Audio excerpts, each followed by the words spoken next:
नमस्कार, मी हितेश पाटील, निदेशक शासकीय तांत्रिक विद्यालय नंदुरबार पुन्हा एकदा आपले सर्वांचे स्वागत करतो।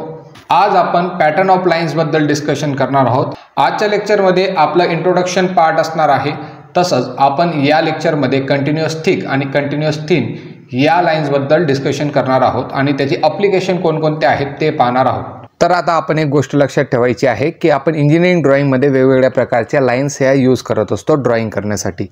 तर इंजिनिअरिंग ड्रॉइंगमध्ये ज्या लाईन्स यूज करतात त्यांचा प्रत्येक लाईन ही ड्रॉ करताना त्याचं वेगवेगळं पर्पज हे असतं। तर टोटल आपल्याला पाहायला भेटेल की इंजिनिअरिंग ड्रॉइंगमध्ये 10 टाइप्स ऑफ लाईन वापरले जातात। त्या 10 प्रकारच्या लाईनमध्ये जर कॅटेगरायझेशन केलं म्हणजे कशा पद्धतीने लाईन्स ह्या डिस्ट्रीब्यूट होतात तर ते 2 प्रकारे डिस्ट्रीब्यूट होतात। पहिला जो प्रकार असतो तो असतो तुमचा कंटिन्युअस लाईनचा।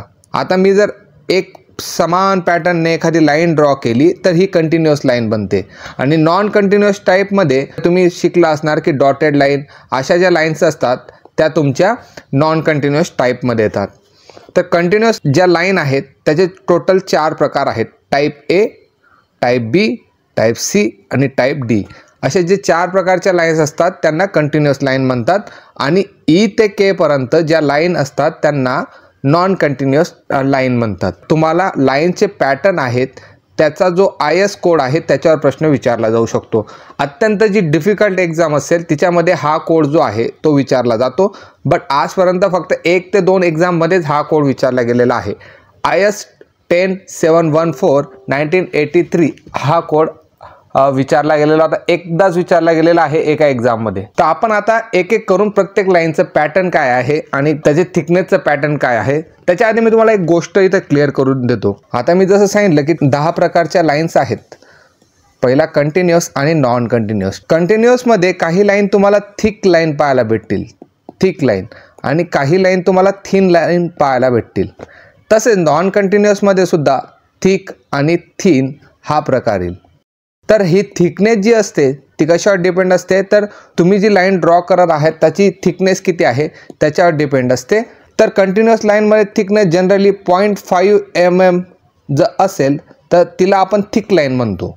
आणि थिन लाईन कशाला म्हणतो 0.2 mm ला, 0.2 mm ला थिन लाईन म्हणतो। आणि नॉन कंटिन्युअसमध्ये 0.3 mm ची जी लाईन असते तिला थिक म्हणतात आणि 0.2 mm ची जी लाईन असेल तिला थिन लाईन म्हणतात। तर ही गोष्ट तुमच्या लक्षात आली पाहिजे। हे जेव्हा तुम्हाला मी लाईन बोलेल, लाईनबद्दल एक एक लाईनबद्दल आपण डिस्कशन करेल तेव्हा मी अजून क्लिअर होईल। फक्त एक तुम्ही लक्षात राहू द्या की थिक म्हटलं तेव्हा 0.5 mm ची लाईन असते आणि थिन म्हटलं तेव्हा 0.2 mm ची असते कंटिन्युअस लाईनमध्ये। जेव्हा ती नॉन कंटिन्युअस लाईनमध्ये थिक म्हटलं जातं तेव्हा ती 0.3 mm असते आणि थिन म्हटलं जातं तेव्हा 0.2 mm असते। तर ही एक जनरल कन्सेप्ट आहे। आता आपण पुढे जाऊया।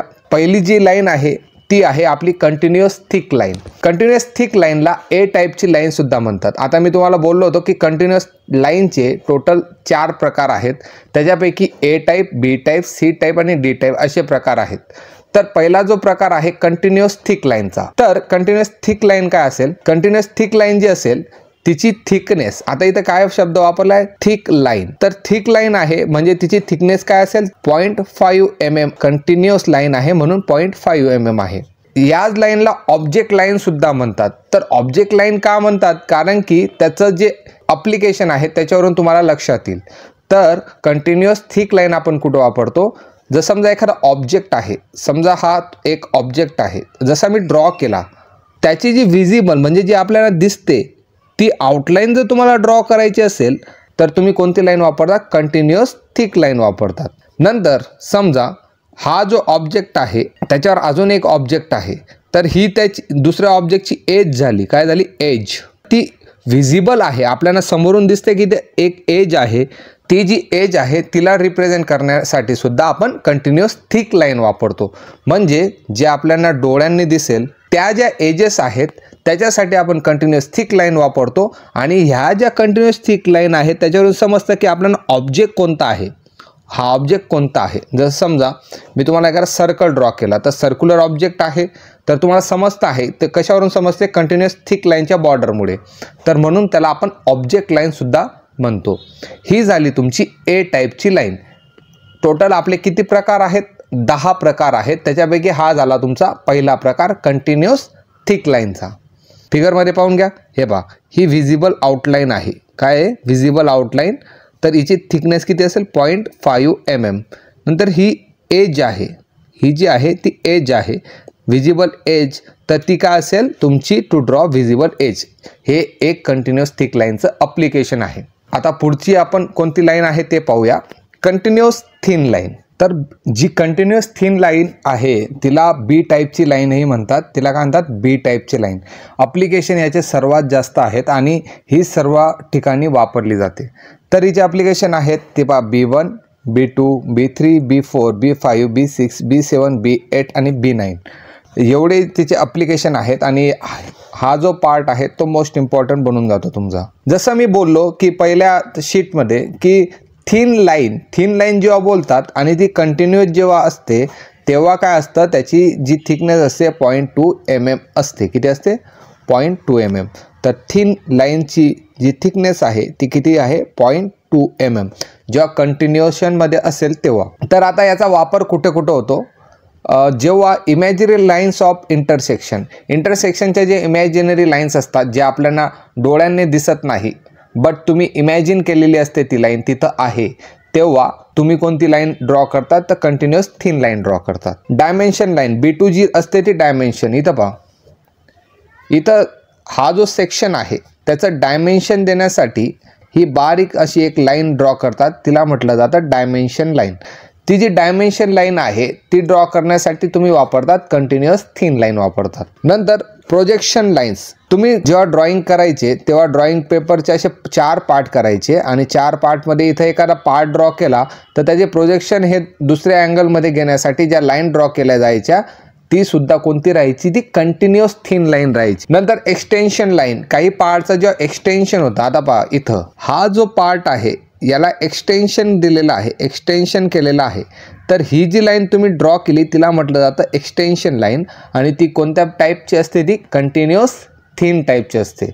एकच गोष्ट लक्षात ठेवा की मेन पार्टला सोडून जी दुसरी लाईन असेल ती कंटिन्युअस थिन लाईन असेल. मेन पार्ट तुमचा हा नेहमी थिक लाईनने दर्शवला जाईल आणि बाकीचे जे पार्ट्स असतील ते कंटिन्युअस थिन लाईनने दर्शवले जातात.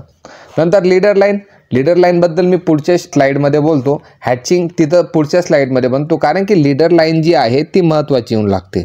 आता रिव्हॉल्व सेक्शन्स असेल, घुमणारा सेक्शन असेल, त्याची आउटलाईन सुद्धा ही आपण कंटिन्युअस थिन लाईनने दर्शवतो. नंतर जी थ्रेड लाईन असेल, डायगोनल लाईन असेल, त्या सर्व काय आहेत? त्या कंटिन्युअस थिन लाईनचे हे एक्झाम्पल आहेत.